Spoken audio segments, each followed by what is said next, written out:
구약성경 이사야서 37장 1절부터 20절까지만 보겠습니다. 자, 기도하겠습니다.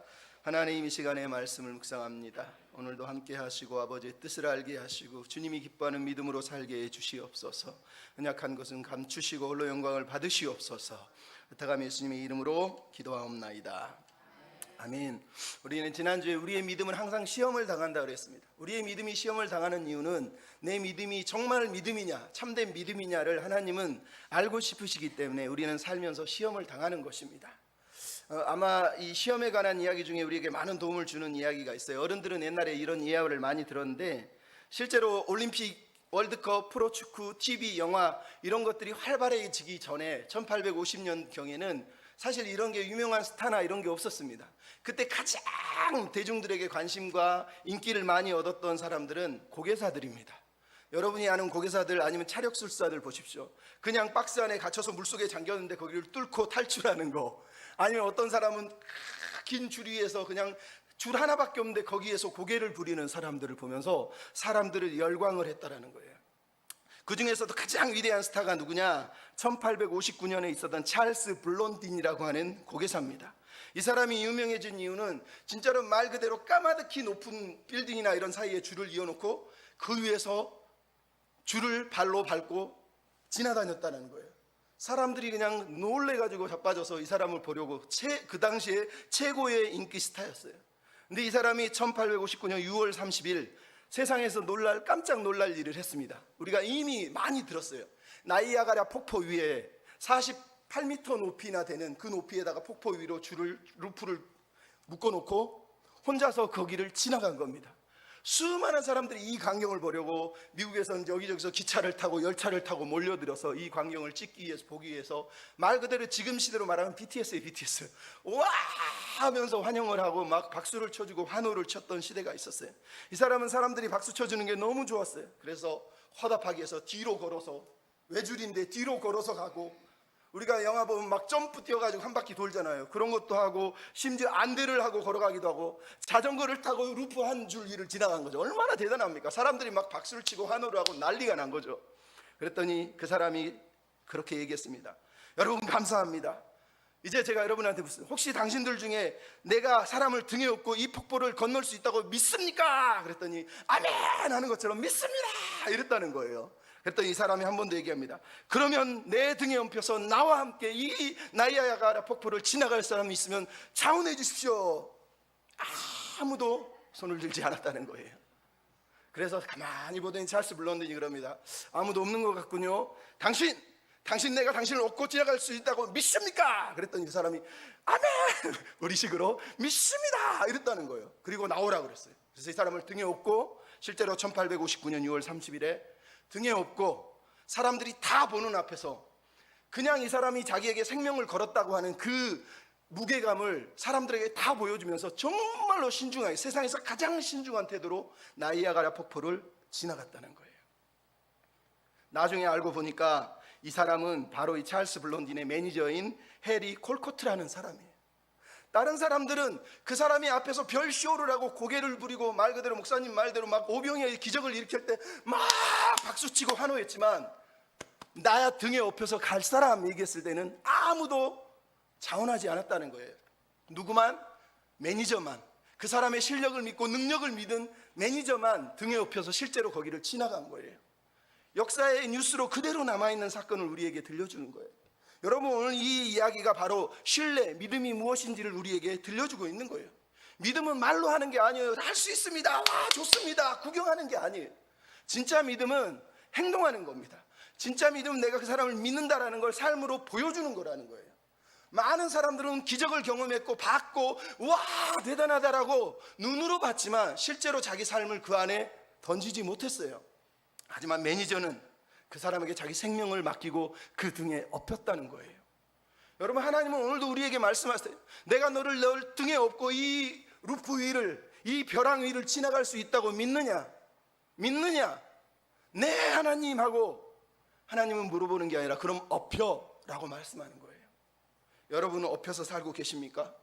하나님 등에 업혀서 사는 인생은 절벽을 지나든 벼랑을 지나든 폭포 위를 지나든 아무 문제가 없다고 진짜로 믿냐는 거예요. 믿음은 말이 아니에요. 믿음은 기도하고 소리 지른다고 되는 게 아니에요. 믿음은 행동하는 거예요. 삶으로 보여주는 거예요. 그래서 마틴 루터라는 사람이 옛날에 그런 얘기를 했어요. 믿음이 뭐냐? 내가 믿는 그것에게 생명을 거는 거, 그게 믿음이다 그랬어요. 그가 종교개혁을 할 수 있었던 이유가 거기에요. 내가 믿는 그 믿음에 내 생명을 걸어버린 거예요. 그래서 하나님이 그를 인정해 준 거라는 거예요. 로버트 슐러라고 하는 목사님이 시를 썼어요. 강영우라고 하는 어려서 중학교 때부터 눈에 축구하다가 시력을 잃었던 양평 서정에 살았던 그분 얘기를 제가 몇 번 했는데, 그분은 자기 책을 쓸 때마다 이 로버트 슐러의 시를 항상 읊으면서 자기 인생의 가장 큰 힘이 됐다는 거예요. 시의 내용이 어떻게 되는 줄 아십니까? 절벽 가까이로 나를 부르셔서 다가갔습니다. 절벽 끝에 더 가까이 오라고 하셔서 더 다가갔습니다. 그랬더니 절벽에 겨우 발을 붙이고 서 있는 나를 절벽 아래로 밀어버리시는 것이었습니다. 물론 나는 그 절벽 아래로 떨어졌습니다. 그런데 나는 그때까지 내가 날 수 있다는 사실을 몰랐습니다. 여러분, 로버트 슐러 그리고 평생 장애를 입은 강영우 박사가 눈이 멀 세상을 죽을 때까지 그 7, 80여선을 살 수 있었던 이유, 자기가 절벽 아래로 떨어져도 하나님이 날개를 주셔서 나를 수 있다고 믿었다는 거예요. 떨어지면 어떻게 죽을 건데요? 어떻게 해요 하나님? 이건 말이 안 되잖아요. 내 상식으로 안 돼요 라고 한 게 아니라 그분이 나를 밀었을 때 나에게 날개를 주신다는 걸 믿었다는 거예요. 이게 여러분 절벽 아래 벼랑 끝에 서 있는 믿음의 사람들의 믿음이고 용기인 거예요. 여러분은 믿음이 있습니까? 믿음으로 산다는 건 매일매일 하루를 하나님 뜻대로 하나님의 계획대로 이루어진다고 믿어요? 아니, 매일이 아니라 일이 잘못되고 세상이 막 믿음을 시험하고 모든 것이 막히고 절망하고 소망이 없어지고 아무것도 안 될 것 같은 상황에도 언제든지 하나님을 신뢰하고 그분의 계획을 믿고 그분께 삶의 상황을 맡겨드리고 그분께 묻고 응답하는 것, 그게 믿음이에요. 여러분, 우리는 지난 시간에 히스기야 이야기를 들었지 않습니까? 예루살렘은 지금 아무런 소망이 없습니다. 모든 지역의 모든 성들이 아수르에게 집어삼킴을 당해서 달랑 예루살렘만 남아있는 상황이에요. 그 상황에서 하나님은 히스기야에게 계속 사실 이사야에게 통해서 말했어요. 나를 믿으라, 믿으라. 하지만 그 전까지 히스기야는 하나님을 믿은 적이 없어요. 물론 젊어서는 열정적으로 하나님을 뜨겁게 믿었죠. 하지만 나중에 믿음이 식어지니까 자기 뜻대로 계획대로 자기 힘을 의지하고 애굽을 의지하고 자기 방식으로 자기 왕권과 세상을 누려볼 생각으로 하나님을 외면한 사람이에요. 근데 그에게 하나님은 이사야를 통해서 또 믿음의 시험을 통해서 그의 믿음을 다시 증명하기를 원하셨고, 오늘 본문 히스기야가 그 믿음을 증명했다고 말하고 있다는 거예요. 여러분, 오늘 본문 이야기는 현실의 이야기. 우리가 이사야 1장부터 34장, 35장까지는 무슨 이야기입니까? 7장, 8장을 빼면 나머지가 다 예언이에요. 예언. 말 그대로 네가 하나님을 믿으면 이렇게 할 거야. 하나님 믿으면 하나님 장차 이렇게 하고, 하나님 믿으면 이렇게 할 거예요. 근데 오늘 36장부터 39장 마지막 4장은 현실의 이야기, 실제 이야기예요. 이사야서 1장부터 그 39장이 전반부고 40장부터 66장이 후반부인데, 이 전반부의 마지막 엔딩을 실제 삶의 이야기를 집어넣어서 우리에게 이사야가 하고 싶은 말이 뭡니까? 믿음은 약속만 믿는 게 아니라 그걸 삶으로 약속을 붙들고 살아가야 된다는 거예요. 살아가야 된다. 현실에서 정말로 히스기야처럼 모든 소망이 끊어지고 모든 길이 막히고 아무것도 보이지 않고 말 그대로 절벽 아래서 이제 뚝 떨어져서 죽을 수밖에 없는, 하나님이 나를 밀어버리신 것 같은 그 상황이 됐을 때, 그때 내가 어떻게 할 거냐는 거예요. 그래서 이사야서는 36장, 39장은 이 히스기야의 이야기를 우리에게 들려주고 있는 거예요. 이 현실 속에서, 이 삶 속에서 우리의 믿음을 하나님께 보여줄 수 있어야 된다는 거예요. 여러분, 오늘 본문 이야기는 여러분이 잘 아는 이야기예요. 히스기야가 하나님께 기도해가지고 응답을 받았다, 뭐 이런 이야기입니다. 하지만 성경을 읽을 때는 항상 우리도 기도하면 응답받는구나, 우리도 기도하면 어려움이 해결되는구나, 이런 식으로 그냥 직접 푹 뛰어서 들어가면 안 돼요. 왜? 여러분, 오늘 본문에 히스기야가 어떻게 기도했는지, 무엇을 위해 기도했는지 다 나와 있지 않고 몇 가지 가장 중요한 부분만 언급해서 오늘 성경에 기록을 해놨어요. 이 말은 히스기야의 기도가 중요하지만 그 기도의 내용이 더 중요하다는 거예요. 그 기도 속에 보이고 있는 그 믿음이 중요한 것이지, 막 기도해서 우리도 응답받을 수 있다, 기도하면 다 해결된다, 이런 믿음을 가지고 성경을 읽으라는 게 아니에요. 진짜 성경을 보는 사람은 왜 이사야서는 이 히스기야의 많은 기도 중에 다른 기도는 하나도 안 쓰고 이것만 썼을까? 이 기도만 우리한테 들려주고 있을까? 대체 이 기도가 뭐가 중요한데? 이 얘기를 우리로 고민하게 하는 거예요. 그래서 여러분 교회를 다니면 다닐수록 성경어에 대해서 궁금해야 되고 말씀을 배우고 공부하는 게 무슨 의미인지를 좀 고민을 해야 돼요. 그냥 뭐 여러분 기도하면 응답됩니다. 뭐하러 우리가 설교를 하고 성경이 있습니까? 기도하면 되지. 아니란 말이에요. 우리가 기도하고 우리가 하나님 말씀 붙드는 이유는 거기에 하나님의 뜻이 있기 때문이에요.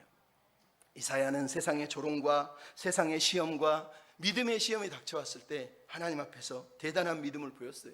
벼랑 끝에서는 용기를 보였고 세상을 이기는 믿음을 우리에게 보여준 거예요. 그 믿음의 내용이 무엇입니까? 한번 따라서 하십시다. 하나님께로 방향을 돌이킵시다. 네, 하나님께로 방향을 돌이키라는 거예요. 마음의 방향이든 생각의 방향이든 소망의 방향이든 믿음의 방향이든 내가 어디에 도움을 구할까, 어디를 의지할까, 무엇을 기대할까 하는 그 모든 어떤 방향들을 하나님께로 돌이키라는 거예요. 그게 진짜 믿음의 출발점이라는 거예요. 여러분 오늘 본문 우리가 1절을 보면 히스기야가 종들의 신하들의 보고를 듣고 나서 했던 일이 뭡니까? 그 말 듣고 옷을 찢고 굵은 베옷을 입고 여호와의 전으로 갔다라고 얘기하고 있어요. 여러분 이미 이 이야기는 36장 21절부터 시작되는 이야기지만 히스기야는 지금 뭐라고 했어요? 옷을 찢고 베옷을 입고 있어요. 이것은 말 그대로 히브리인들에게는 하나는 애곡의 표현, 애통의 표현, 비탄한 표현, 세상이 이렇게 처참한 일을 당할 수 있느냐는 거죠. 하지만 또 하나는 뭐예요? 회개의 표현이라는, 이스라엘 백성들 항상 회개의 표시로 옷을 찢고 베옷을 입는 거예요. 히스기야는 지금 처음으로 하나님 앞에서 회개의 표현을 하고 있어요. 그동안에는 하나님을 찾지 않은 그가 드디어 세상의 모든 소망이 다 끊어지고 나니까 내가 뭔가 잘못 살았구나 라는 걸 생각했다는 거예요. 그래서 그가 어디로 갑니까? 여호와의 전으로 갔다는 거예요. 드디어 그의 인생의 방향을 바로 정한 거예요. 그동안은 애굽을 쳐다보고 아수르를 쳐다보고 돈을 쳐다보고 자기 힘을 쳐다보고 군대를 쳐다봤는데 이제는 그가 도움을 받을 곳, 피난처가 어딘지를 처음으로 정확하게 바라봤다는 거예요. 여호와의 전으로 갔다는 건 하나님이 나의 도움이고 하나님이 나의 기댈 곳이고 하나님이 내 인생의 방향이라는 걸 깨달았다는 얘기를 하고 있어요. 그전까지는 하나님을 향하지 않았던 사람이 이제는 하나님을 온전히 향하고 있는 거예요. 선지자 이사야에게 자기 종들을 보냈다라고 얘기하는 것 또한 마찬가지예요. 자기만 간 게 아니라 이사야에게 종들을 보냈다는 얘기 뭐예요? 하나님의 도움이 없이는 안 된다는 거예요. 하나님의 도움이 없이는 설 수가 없다는 걸 온전히 믿고 있는 거예요. 여러분 이사야가 그토록 얘기했던 그 믿음을 이제 처음으로 히스기야는 보여주고 있어요. 너는 잠잠히 하나님을 신뢰하여야 구원을 얻을 것이다. 근데 그는 신뢰하지 않고 그 젊은 날에 그 혈기에 옛날에 내가 영적 개혁 좀 일으켰거든, 나는 정말로 신앙의 경험을 많이 한 사람이야 그러면서 자기 경험을 가지고 하나님을 의지하지 않고 오히려 애굽을 의지하고 돈을 의지했던 사람이에요. 근데 그 사람이 이제는 애굽이 아니라 돈이 아니라 군사가 아니라 하나님의 전으로 나아갔다라고 말하는 거예요. 그럼 이게 믿음의 사람이에요. 도망갈 때도 하나님께 도망가는 사람이 믿음의 사람이라니까요. 여러분 우리가 아는 다윗 이야기를 보십시오. 다윗이 사울이 자기를 죽이려 합니다. 사무엘상 21장에 보면 도망을 갑니다. 제일 먼저 도망을 가서 어디로 간 줄 아세요? 노비라고 하는 곳에 아히멜렉 제사장이 있는 높 성전으로 가요. 성전으로. 도망자가 왜 빨리 광야로 안 도망가고 성전으로 먼저 가냐고요. 여러분 다윗은 도망자로 살지만 광야에서 살지만 가장 먼저 스타트를 끊어서 도망간 자리가 하나님의 집이었다는 얘기를 하고 있는 거예요. 왜? 광야에서 도망 다니겠지만 그 모든 광야의 도망자 시절을 하나님의 전에 하나님께 맡겨드리기 위해서 여호와의 전 높 제사장 집으로 도망갔다는 걸 우리가 알 수 있는 거예요. 성도의 본능인 겁니다. 성도의 본능. 물론 이 성전을 어떤 사람은 교회라고 말하고 싶겠지만 교회도 맞아요. 우리가 도망갈 게 어디입니까? 하나님이에요. 하나님.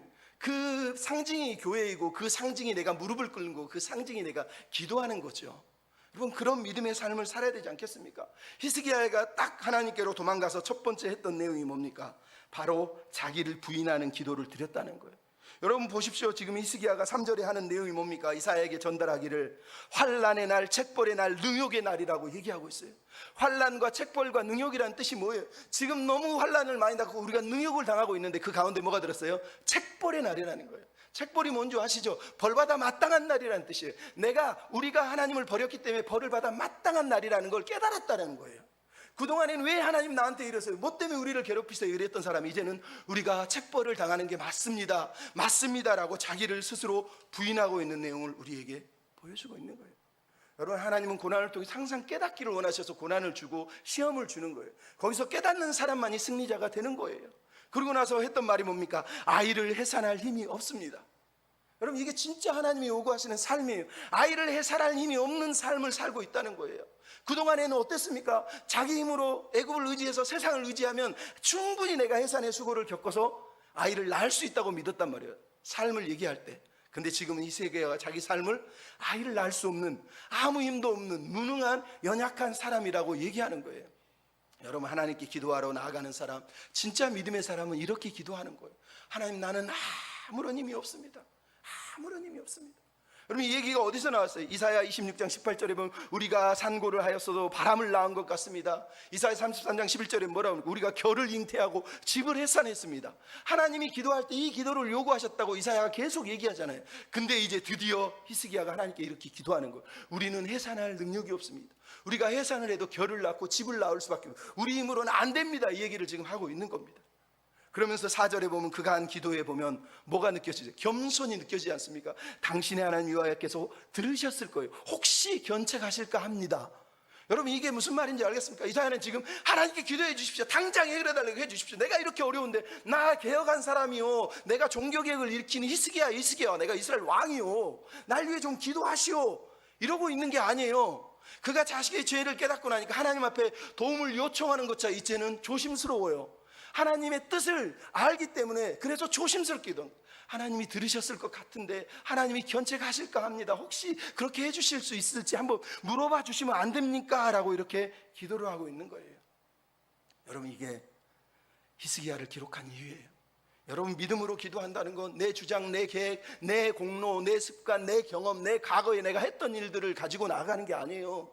내 모든 것을 내려놓고 하나님 앞에 도움을 요청하고 하나님 앞에 무릎을 꿇는 거예요. 결국은 히스기야의 기도 속에 자기 고집이 있습니까? 자기 안위에, 자기 자리에 대한, 자기 명예에 대한, 자기 지위에 대한 지금 기도 내용이 있습니까? 한마디도 없어요. 딱 한마디 있죠. 하나님이 이름이 해방받지 않도록. 그럼 이게 히스기야의 기도에서 나타나고 있는 겸손한 기도라는 거예요. 하나님 우리에게 이런 기도를 요구하시는 거예요. 그랬더니 5절로 7절에 하나님이 이사야를 통해서 주신 대답이 나왔어요. 근데 여러분, 여기서 히스기야는 분명히 이사야에게 기도를 부탁했는데 이사야가 기도를 했나요? 아니요. 그냥 툭 대답을 했어요. 대답의 내용이 뭐예요? 아수르는 멸망할 거라는 거예요. 너는 두려워하지 말라는 거예요. 왜 이사야는 히스기야의 그 어려움을 보고 기도를 안 하죠? 이건 기도할 내용이 아니에요. 왜? 하나님은 이사야서에서 계속 주구장창 했던 게 뭐예요? 하나님을 의지하라는 거예요. 근데 기도하러 와서 어떻게 해요? 그러면 뭐라고 얘기합니까? 그래, 하나님 의지해. 여러분, 하나님 말씀이 이미 있는데 왜 그걸 기도로 합니까? 말씀은 이미 정해진 거예요. 이사야는 지금 그거 가지고 그래요, 내가 안수해 줄게요, 내가 하나님 앞에 물어볼게요, 내가 하나님의 비밀을 알아서 다시 가르쳐 줄게요, 이렇게 말하지 않아요. 하나님의 뜻은 이미 결정되어 있기 때문에 그런 거예요.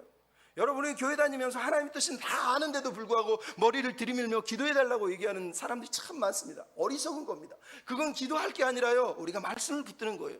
이사야가 히스기야에게 했던 말이 뭐예요? 아수르는 무너진다는 거예요. 이 얘기를 언제부터 했습니까? 히스기야에게 했던 말이 이미 이사야 8장에도 나오고요, 아수르는 멸망할 거야, 아수르가 너희를 때리러 왔지만 결국은 무너질 거야 라고 하나님이 계속 들려준 얘기예요. 하나님은 계속 말했어요. 네가 돌아오면 아수르는 망한다, 네가 돌아오면 아수르는 떠난다는 거예요. 그래서 이사야가 아수르가 떠난다는 얘기를 그냥 하는 거예요. 네가 할 일은 뭐냐? 두려워하지 말라는 거예요. 두려워하지 말라는 거예요. 두려워하지 말라는 뜻이 뭐라고요? 하나님을 믿으라는 거예요. 믿는 구석이 있으면 두렵지 않다는 얘기 아닙니까? 여러분, 이사야 7장 8장에 보면 뭐가 나옵니까? 하나님이 아하스 왕, 히스기야의 아버지인 아하스 왕이 시리아 에브라임이 쳐들어오는 걸 보고 벌벌벌 떠니까 찾아가서 이사야 7장 4절에 뭐라고 하는 거예요? 너는 조용히 잠잠히 하나님을 두려워하고 저들을 두려워하지 마라. 네가 믿으면 하나님이 도와주신다 그랬어요. 근데 아하스는 어떻게 했습니까? 하나님 믿기를 거절하고 아수르에게 도움을 요청했어요. 그런데 오늘 보면 히스기야는 어떻게 합니까? 너는 조용히 하고 잠잠히 하고 여호와를 신뢰해야 구원을 받을 것이다, 그 말을 기억하고 그가 지금 하나님에게 도움을 구하고 있는 거예요. 그랬더니 이사야가 던진 말은 똑같았어요. 아버지에게 했던 말하고 똑같은 거예요. 너는 잠잠히 두려워하지 말고 하나님을 신뢰하라는 거예요. 히스기야에게 던진 숙제가 뭐예요? 하나님을 신뢰하라는 거예요. 두려워하지 말라는 말 그대로 하나님만 바라보라고 얘기하는 거예요. 우리가 매번 얘기하잖아요. 성경에서 가장 많이 나오는 하나님 우리에게 주신 권면이 뭐라고요? 사랑하라, 용서해라, 말씀을 지켜라예요? 아니요. 365번이나 나오는 단어가 두려워하지 말라예요. 매일매일 우리는 두려워하기 때문에 365일마다 우리는 두려워하지 말라는 하나님의 명령, 다시 말해서 하나님을 신뢰하라는 명령을 받는 거예요. 믿는다는 건 한번 내가 착 어디 가서 불 받아서 기도해서 믿는 게 아니라니까. 매일 하나님을 믿어야 돼. 매일 하나님을 신뢰해. 어제 믿은 하나님은 오늘도 믿고 오늘도 신뢰해야 된다니까요. 그게 하나님이 요구하는 거예요. 우리는 약속 믿고 굳게 서, 약속 믿고 굳게 서, 그러면서 주의 약속하신 말씀 위에서, 그러면서 그 말씀 위에 굳게 서는 것만이 우리가 할 일이에요. 하나님은 그 믿음을 요구하시는 거예요. 왜? 하나님 아수르 왕을 결국은 소문을 듣고 돌아가서 죽게 만들 거라고 7절에 얘기하고 있지 않습니까? 하나님이 하실 건데 그거 믿니? 라고 물어본 거예요. 여러분, 배영희라고 하는 사모님이 계세요.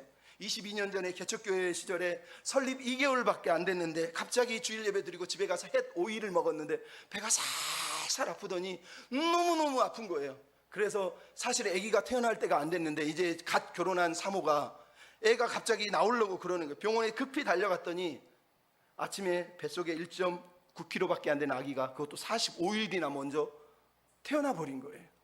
난리가 난 거예요. 애가 태어났는데 울지도 않고 먹지도 않고 창자도 뛰지 않고 막 간호사가 엉덩이를 때리니까 그때 에 하고 울더라는 거예요. 그래서 그 아이를 키우고 있는데 딱 보니까 산소호흡을 못하니까 산소호흡기를 해가지고 아이를 살리는데 주변에서 아이고 개척교회를 하셨는데 목사라며요, 아이고 하나님 믿는다며, 그러면서 막 조롱하는 소리가 들려요. 너무너무 가슴이 아파요. 폐혈증이 걸렸다는 거예요, 태어난 아기가. 그래서 이 사모가 당장 그 길로 교회로 뛰어갑니다. 그래서 교회에서 무릎을 꿇고 하나님 도와주세요, 하나님 도와주세요. 기도하는데 마음의 평안이 쫙 찾아오더라는 거예요.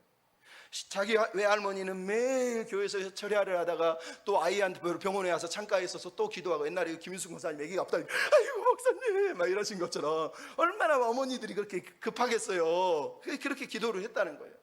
사람들이 계속 조롱하면서 아이고 목사님 목사라며요, 예수 믿는다며 어떻게 그런 애를 태어나게 하셨을까. 근데 이분들이 하나님 앞에서 원망하고 싶은 마음, 불평하고 싶은 마음이 너무너무 많은데도 꼭 참고 17일을 기도를 했어요. 그랬더니 어느 날 하나님이 새벽 기도하는 외할머니에게 네 아이를 내가 안고 있다 걱정하지 마라 이러더라는 거예요. 그래서 그 얘기를 듣고 엄마가 병원으로 막 뛰어갔더니 세상에 숨도 못 쉬고 창자도 안 움직이고 먹을 것도 못 먹던 아이가 그 아침에 우유도 20cc나 먹고 창자도 뛰고 숨을 쉬고 있더라는 거예요. 그거를 보고 주변에 있던 간호사라든가 그 돌보는 사람들이 와 하나님은 살아계시네요 그러면서 자기 교회로 와서 교회의 일꾼이 돼버렸다는 거예요. 여러분, 우리는 해산할 능력이 없어요. 하나님을 의지하고 방향을 정하면 하나님 힘을 주시는 겁니다. 두 번째 따라 하십시다. 목적을 하나님의 영광에 둡시다. 인생의 목적, 삶의 목적, 비전의 목적, 우리가 살아가는 모든 목적들을 하나님의 영광에 집중해야 된다는 얘기를 하고 있는 거예요. 여러분, 히스기야의 기도에 하나님이 응답하신 내용이 8절 9절에 나오죠. 그가 소문을 듣고, 7절에서 그가 소문을 듣고 돌아갈 거라 그랬는데 제일 먼저 한 게 1차적으로 소문을 들었다는 거예요. 그래서 사내립이 소문을 듣고 랍사게를 불러서 애굽이 쳐들어온다는 얘기를 듣고 애굽과 싸우려고 지금 뒤로 돌아서고 있는 거, 태가가는 모습을 보여주고 있어요. 하나님은 약속을 지키신 거죠. 1차적인 부분적인 약속을 지킨 거예요. 근데 돌아간 게 아니라 돌아가면서 뭘 했다고요? 자기 종들을 보내서 항복 강요 문서를 보냈어요. 10절부터 13절의 내용이 그거 아니에요? 너 항복하라는 거예요. 너 히스기야 너 하나님 믿는다고 까불고 있는데 하나님 너희 못 구해준다 그러면서 지금 히스기야를 다시 조롱해요. 랍사가게 했던 조롱을 요약해서 하고 그 타겟은 정확하게 하나님에 대한 얘기였어요. 10절을 보면 뭐라 그래요? 히스기야야 네가 신뢰하는 하나님에게 속지 마라. 하나님 너 못 도와준다. 하나님은 그럴 힘이 없다. 하나님은 신이 아니다 라고 얘기를 하고 있어요. 그리고 나서 11절 13절에 뭐라고, 사실을 근거로 얘기하면 역사의 근거. 악수르가 고대 군동에 왕권을 누렸던 이유, 자기 아버지의 대왕들이 뭘 했다고 얘기합니까? 11절 13절의 내용에 모든 나라들에서 아수르 왕들이 했던 일을 너 기억하느냐? 아무 나라도 이 왕들에게서 구원을 받지 못했다는 거예요. 12절은 뭐라 그럽니까? 우리 조상들에게 멸했던 신들 중에 그 어느 신들이 살아남았느냐? 없다는 거예요. 13절은 뭐라 그럽니까? 그 나라의 왕들 중에 지금 왕들이 살아남은 왕이 있느냐? 없다는 거예요. 한마디로 얘기하면 하나님을 신뢰하는 건 말 그대로 헛소리다, 헛소리. 그러니 신뢰하지 말라는 거예요. 어떤 왕도 어떤 신도 어떤 나라도 아수르 왕한테, 아수르에게 달려들어서 이긴 나라가 없다는 얘기를 하는 거예요. 너무 역사적인 사실이에요. 고대 군동의 사람들은 다 알아요. 너 들었지? 히스기야에게 얘기한 것처럼 그 당시 사람들은 다 들은 내용이에요. 지금 사내립의 아버지, 그 아버지의 아버지, 그 아버지의 아버지가 그 당시 고대 군동을 장악하면서 했던 놀라운 업적들을 히스기야가 알고 있어요. 그 역사적인 사실 앞에서 히스기야는 어떤 면에서 할 말이 없어요. 당신 말이 맞습니다. 아 맞아요 라고 끝낼 수가 있는 거란 말이에요. 여러분, 온수는 지치지 않습니다. 잠깐 물러갔다 그래서 다시 안 오는 게 아니에요. 지난주에 얘기했죠. 여전히 위협을 하잖아요. 돌아가면서도 항복하라고 얘기하잖아요. 여러분, 그래서 말하는 거예요. 믿음의 성장은 진공 상태에서 성장하는 게 아니에요. 내 주변에 아무것도 없는데 내가 믿음이 자라나요? 아니요. 내가 믿음이 자라도 옆에서 찌르고 시험하고 건들고 무너뜨리고 계속 흔드니까 내가 믿음이 자라는 거예요.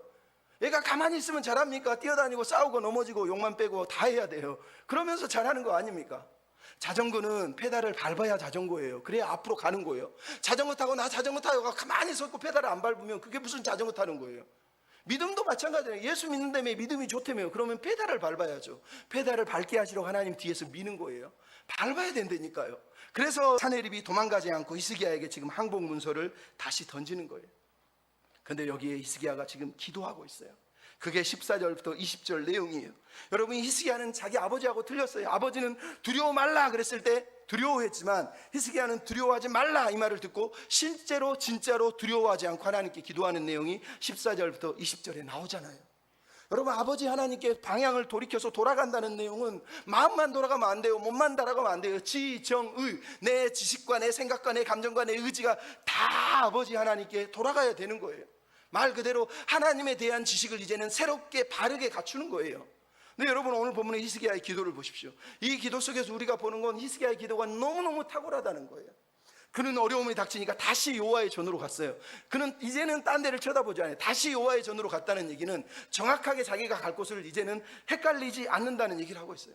뿐만 아니라 그 서신을 딱 여호와의 전에서 딱 펴놓고 하나님께 기도하고 있어요. 하나님이 내용을 몰라서 지금 기도하나요? 아니에요. 전에는 의복도 찢었는데 지금 의복을 찢는 게 아니라 그냥 편지를 펴놓고 기도를 하는 거예요. 왜 그러겠어요? 이건 자기 문제가 아니라 이제는 하나님 문제라는 거예요. 하나님의 이름을 모욕당하셨기 때문에 하나님 당신이 해결해야 된다. 나는 하나님 당신 때문에 너무 가슴이 아픕니다. 당신이 조롱당하는 게 나는 화가 납니다. 그러면서 하나님 앞에서 하나님의 이름에 지금 마음이 동감을 하고 공감을 하고 있는 내용을 우리에게 보여주고 있는 거예요. 편지를 폈다는 게 어려운 일 당할 때마다 내가 구구절절 막 써가지고 와가지고 읽으라는 게 아니에요. 그 내용 속에서 하나님의 영광이 가려지고 하나님의 이름이 가려지는 그것 때문에 이걸 펴놓고 있는 거라는 거예요.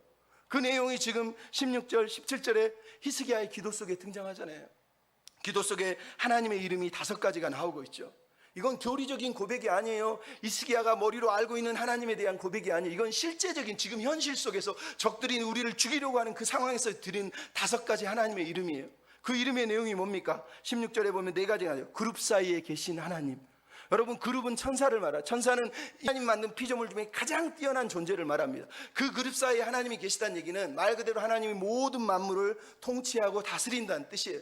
뿐만 아니라 그룹 사이가 어디입니까? 하나님이 그룹 사이에 뭘 놓으셨습니까? 언약궤를 놨다는 거예요. 언약궤를 하나님은 이사야서에 보면 뭐라고 그래요? 하늘은 내 보좌요 땅은 내 발등상이다. 하나님의 발등상이 바로 언약궤예요. 말씀으로 통치한다는 뜻이에요. 하나님은 세상을 말씀으로 다스리지 않습니까? 또 이 언약궤에 뭐가 있어요? 우리는 이걸 시은자, 시은소라고 얘기해요. 시은좌, 시은소라는 말은 은혜를 베푸는, 시해하는 자리, 은혜를 수요하는 자리라는 뜻이에요. 그룹 사이에 계신 하나님이라는 게 뭐예요? 온 땅을 다스리고 통치하시는 하나님, 우리에게 나에게 은혜를 베푸실 하나님이라고 기도하고 있는 거예요. 그럼 히스기야는 정확하게 하나님을 이제는 이해하고 있어요. 그 다음에 나오는 게 만군의 하나님이에요. 만군의 하나님, 말 그대로 아수르조차도 이제 하나님이 다스리지 않습니까? 라고 기도하고 있잖아요. 뿐만 아니라 16절에 유일하신 하나님이요. 사내립이 뭐라고 그랬습니까? 모든 신들은 다 가짜다. 지금 히스기야는 뭐라고요? 하나님만이 유일하시다. 쉐마 이스라엘. 신명기 6장에 이스라엘의 고백을 지금 하고 있습니다. 그리고 16절에 하나님은 창조주 하나님이다 라고 얘기하고 있어요. 하나님은 우상이 아니라는 거예요. 모든 세상의 신은 우상이지만 하나님은 우상이 아니라고 고백을 하고 있는 거예요. 그리고 마지막에 드린 게 뭐예요? 살아계신 하나님. 살아계신 하나님. 지금도 눈을 뜨고 계시고 귀를 기울이고 계시고 보고 계시고 듣고 계시고 아침에도 말씀하신 거 다 보시고 아시는 하나님이란 얘기예요. 왜 히스기야가 편지를 딱 폈겠어요? 하나님이 실제로 눈을 부릅뜨고 보고 있다는 걸 믿기 때문에 편지를 편 거 아닙니까? 지금 히스기야가 드리고 있는 기도의 내용이에요. 여러분, 왜 이 기도 내용을 여기다 썼겠어요? 히스기야가 다른 기도를 안 했겠습니까? 성전에 가서 그가 다른 기도를 안 했겠냐고요. 근데 이 기도만 써놓은 거예요. 왜? 믿음의 기도, 하나님 인정하는 기도는 이런 거라는 거예요. 이 기도 속에 히스기야의 기도의 내용이 있습니까? 하나님, 내가 왕자리를 뺏길 것 같아. 내 나라가 망할 것 같은데. 하나님, 나 어려움 당하고 있는데. 나 힘들어 죽겠는데. 하나님, 나 어떻게 해야 됩니까? 자기 중심의 기도가 들어있냐고. 한마디도 없어요. 믿음이란, 믿음으로 드리는 기도란 이런 거다라고 이사야서가 지금 말하고 싶은 거예요. 이사야 전체를 통틀어서 하나님께 믿음으로 기도하고 싶으면 이렇게 하라는 거예요. 내 문제 붙들고 내 고민 붙들고 하나님 이거 어떻게 해야 돼요? 이렇게 살지 말고 그분의 이름, 그분의 영광, 그분의 뜻을 붙들고 그분의 이름을 위해서 기도하라고 지금 말씀하고 있는 거예요. 그래서 20절에 나오고 있는 내용이 뭡니까? 살아계신 하나님의 이름을 회방한 말을 들으셨지요. 회방한 말을 들으셨지요. 하나님의 이름을 조롱하고 회방한 것 하나님이 들으셨지요 라고 기도하고 있는 거예요. 여러분, 이 기도를 누가 했습니까? 기도가 아니라 실제로 이 고백을 다윗과 골리앗 전쟁에서 다윗이 했어요. 여러분, 골리앗이 무려 40일 동안 이스라엘 군사들 앞에 서서 40일 주야로 나와서 이스라엘 군대를 모욕하면서 니네들 나와 싸워서 한 명이라도 이기면 내가 니네들 종이 되고 니네들이 지면 너희들 다 내 종이 돼야 된다면서 하나님의 군대를 모욕했어요. 그 대단한 사울 왕도, 그 믿음 좋다는 형들도, 제사장들도 아무도 거기에 대답 못하고 입을 딱 닫고 있었단 말이에요.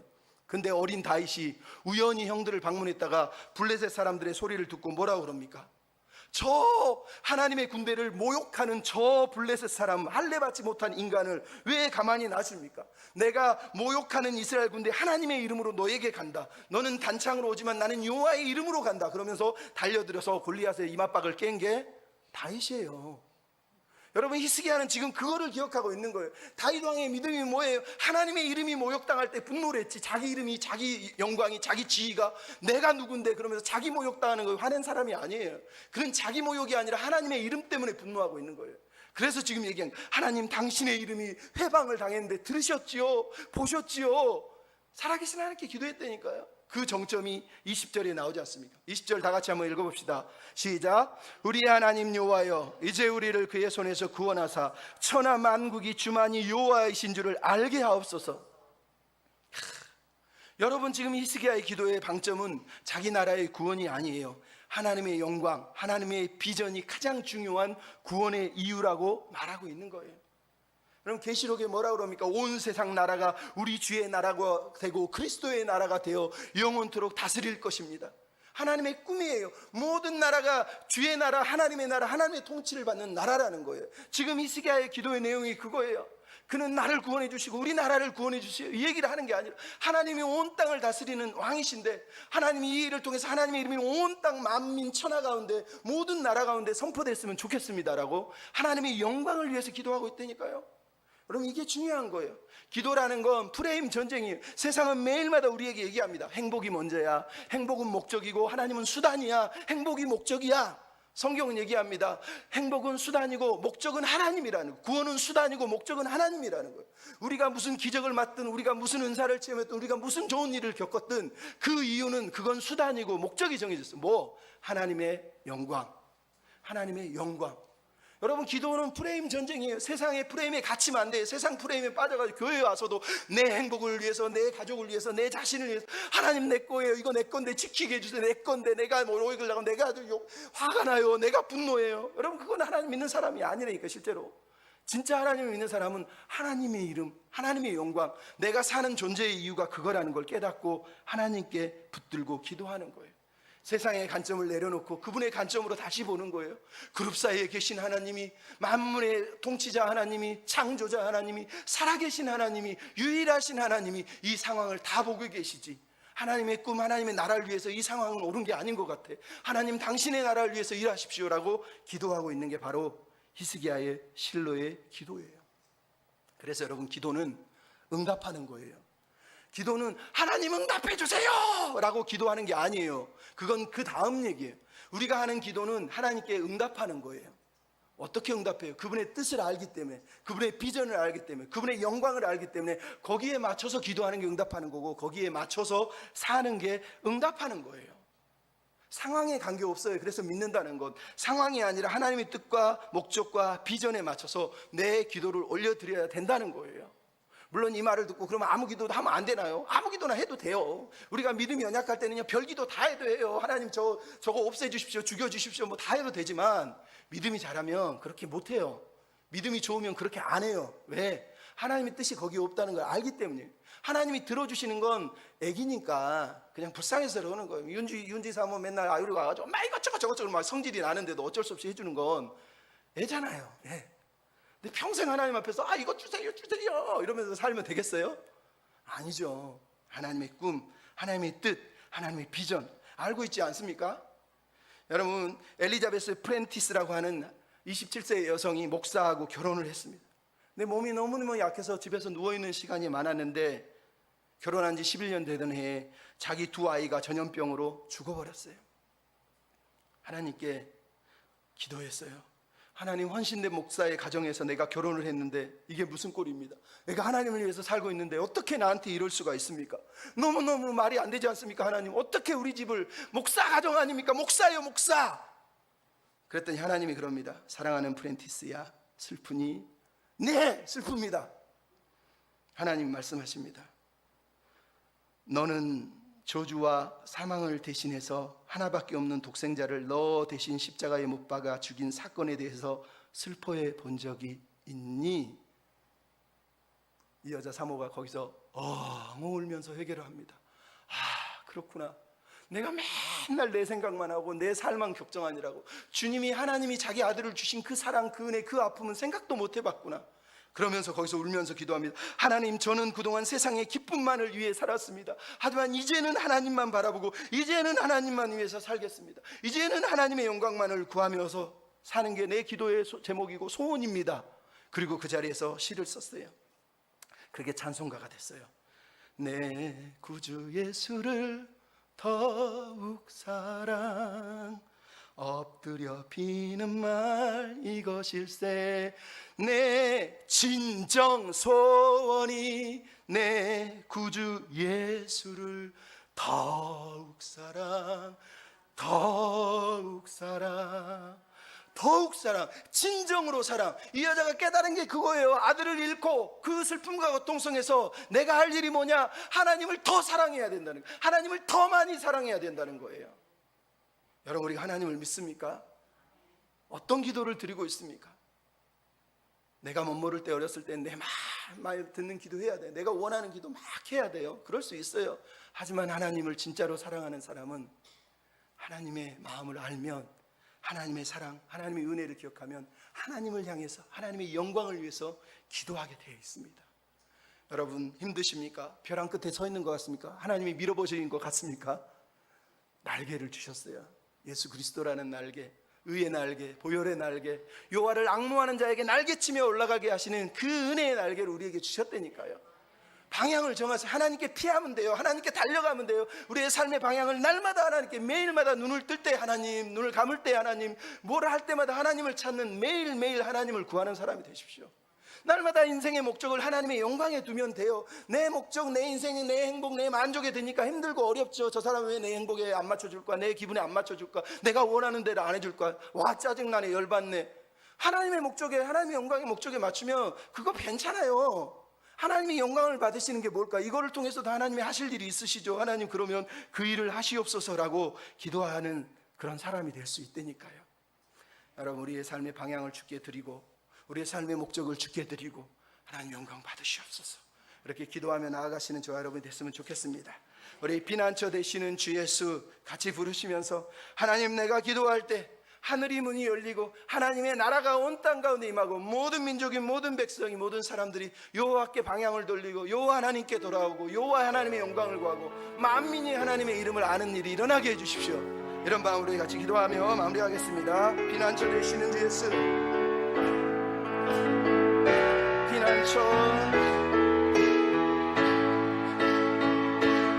주님 임재에 온 땅은 들리고 우리 기도에 하늘 문 여시네. 아멘. 온 민족과 열방 주께 경배해 영원히 보좌에 계시나 주님의 임재에, 주님 임재에 온 땅은 들리고 우리 기도에 하늘 문 여시네. 온 민족과 열방 주께 경배해 영원히.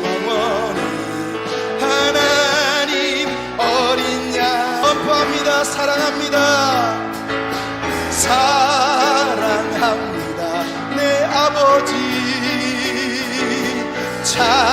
찬양합니다. 내 온 맘 다하여 선포합니다. 예수 그리스도 주님 오심을 기다리며 사랑합니다. 사랑합니다. 내 아버지 찬양합니다. 찬양합니다. 내 온 맘 다하여 선포합니다. 예수 그리스도 주님 오심을 우리 손을 들고 마지막으로 사랑합니다. 사랑합니다. 내 아버지 찬양합니다. 내 온 맘 다하여 선포합니다.